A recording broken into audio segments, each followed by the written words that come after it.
হবে, তবে বড়বারও হবে, মিটবার এই খেলাটা হবে, কারণ এটা আন্তর্জাতিক ফুটবল খেলা। অনেক অনেক ধন্যবাদ। ধারাভাষ্য ভুল হলে তোমার করবেন শামীম ভাই, সভাপতিটা আপনি টানবেন এবং সভাপতির বক্তব্যটা আপনি নেবেন। ধন্যবাদ জামাইকে। সম্মানিত উপস্থিতি, আজকের খেলার সভাপতি সমাপ্ত ঘোষণা দেবেন পুরান কালার জন্য ক্লাবের সম্মানিত সভাপতি।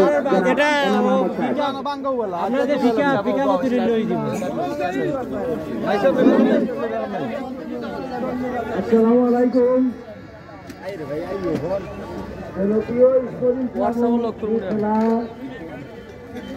আঞ্চলিকতা হলেও যে আজকে এই খেলার নিষ্পত্তি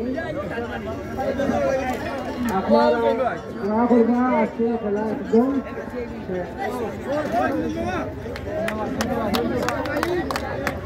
ধন্যবাদ সবাইকে।